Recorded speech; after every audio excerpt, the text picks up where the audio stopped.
की बैठक बुलाई। कांग्रेस की कोशिश है कि विधानसभा चुनाव की तरह ही जयपुर नगर निगम में भी बीजेपी की छुट्टी कर दी जाए। इसके लिए कांग्रेसी पार्षद दल के साथ ही निर्दलीय पार्षदों को भी कांग्रेस ने अपनी बैठक में बुलाया है और कांग्रेस की यह बैठक गोपालपुरा बाईपास पर एक प्राइवेट होटल में बुलाई गई है। बैठक को लेकर के कांग्रेस ने मीडिया से दूरी बनाई हुई है। सूत्र ये भी संकेत दे रहे हैं कि किसी निर्दलीय प्रत्याशी को मेयर का चुनाव लड़ने की तैयारी सौंपी जा सकती है, की जा रही है अंदर खेमे। बहरहाल मंगलवार को महापौर चयन के लिए होने वाले उपचुनाव में सेंध लगाने के लिए कांग्रेस ने भी अपने पार्षदों की बैठक कर एकजुट रहने का मैसेज दिया। ऐसे में भाजपा के भीतरघात की स्थिति में कांग्रेस और निर्दलीय पार्षदों का गठजोड़ भाजपा के सपनों पर पानी फेर सकता है। तो कल जिस तरीके से भाजपा ने तमाम पार्षदों को एकत्रित किया, एकजुट किया, बाड़ा बंद किया गया, उसके बाद कांग्रेस में भी तैयारी शुरू हो गई है। कांग्रेस ने हालांकि मीडिया से दूरी बनाए हुए हैं। सूत्र ये भी संकेत दे रहे हैं कि किसी निर्दलीय प्रत्याशी को मेयर का चुनाव लड़ाने की तैयारी भी अंदर खेमे में चल रही है।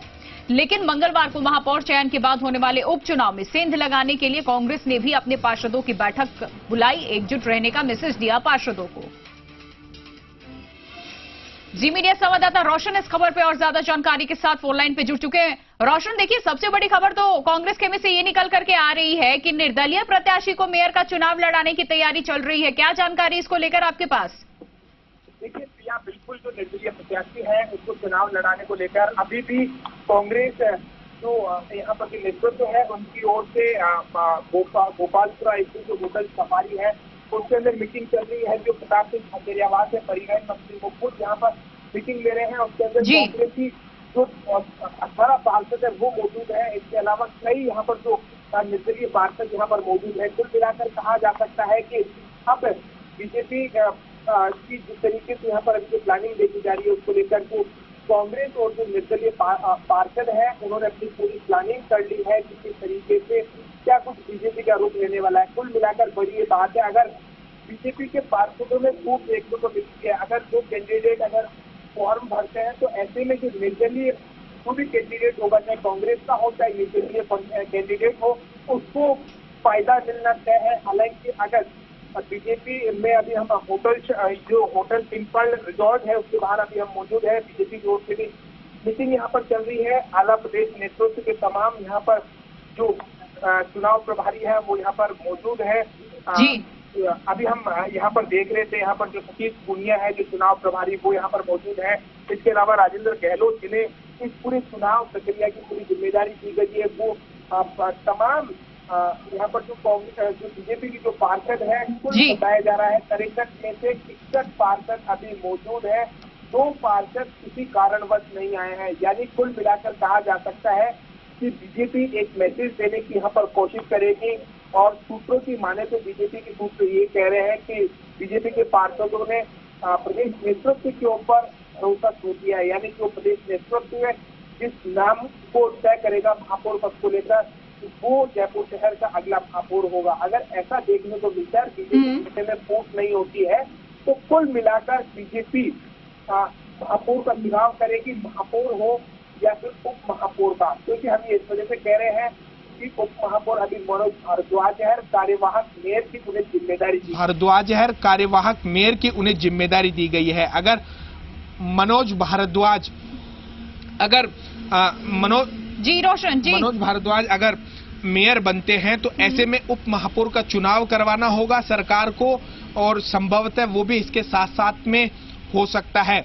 तकरीबन 10 से 15 दिन के अंदर ये चुनाव हो जाएगा। कुल मिलाकर अब बीजेपी पार्टी के ऊपर ये फैसला छोड़ दिया गया है। प्रिया, बिल्कुल, लेकिन ऐसे में भीतरघात की स्थिति जो है भाजपा में वो बनी हुई है। कांग्रेस और निर्दलीय पार्षदों का गठजोड़ भाजपा के सपनों पर पानी फेर सकता है और कुछ इस तरीके की तस्वीरें रोशन सामने आ रही है। इसको लेकर के क्या जानकारी? प्रिया, देखिए, बिल्कुल ठीक आपने कहा कि ऐसा भी हो सकता है। ये अभी होटल जो पिंक पर्ल है, रिजॉर्ट है, उसके सामने यहाँ पर देखने को मिल रहा है जी। लेकिन अगर बात की जाए तो ऐसा संभव नहीं है, क्योंकि अभी तक बीजेपी ने ये मैसेज दे दिया गया है कि जो भीतरघात या एकजुटता को लेकर जो सवाल खड़े हो रहे थे उनके ऊपर, जो प्रश्न खड़े हो रहे थे उनके ऊपर कहां ना कहां अब विराम लग रहा है। बीजेपी के 63 में से 61 पार्षद ये जो होटल पिंक पर्ल रिजॉर्ट आप देख रहे हैं, जी। इसके अंदर मौजूद है। संगठन के तमाम पदाधिकारी उनसे राय शुमारी कर चुके हैं, फीडबैक वहां पर ले चुके हैं। कहा यह भी जा रहा है कि जो 3-3 नाम जो यहां पर लिए गए थे, पर्ची यहां पर डलवा दी गई है। बीजेपी ने इंटरनल एक अपने यहां पर इलेक्शन करवाया है और उस इलेक्शन के माध्यम से यहां पर महापौर का चुनाव किया जा रहा है। यानी ये जो पूरी जो खबरें हैं, जो स्थिति है, जो अभी हम कयास लगा रहे हैं, वो कल दोपहर तक स्पष्ट हो जाएंगे। अभी यहां पर कुछ तस्वीरें यहां पर आ रही है, कुछ पार्षदों का यहां पर मूवमेंट यहां पर देखने को मिल रहा है, क्योंकि इस पूरी होटल के अंदर तमाम सभी लोगों को बैन कर दिया गया है। बाहर से यहां पर इस रिजॉर्ट में किसी को नहीं आने दिया जा रहा है। बीजेपी आला नेतृत्व की ओर से इस पूरे रिजॉर्ट में यहां पर व्यवस्था की जा रही है। एक यहां पर इंटरनल खबर ये भी यहां पर आ रही थी कि एक किसी बड़े पार्षद का यहां पर नाम सामने आ रहा है, जिन्होंने पूरी इस रिजॉर्ट में यहां पर पूरी व्यवस्थाएं तय करी है। उनका नाम भी प्राथमिकता से चल रहा है महापौर पद को लेकर। बिल्कुल, तो सस्पेंस अभी भी बरकरार है और एक के बाद एक बड़ी दिलचस्प तस्वीरें निकल करके सामने आ रही है। अब उसमें निर्दलीय प्रत्याशी का भी नाम सामने आ रहा है। कौन होगा वो चेहरा, किस तरीके से कांग्रेस गठजोड़ की रणनीति अपनाएगी और भाजपा को कैसे शिकस्त देने की तैयारी चल रही है। बहरहाल बहुत बहुत शुक्रिया रोशन, आपका तमाम जानकारी देने के लिए।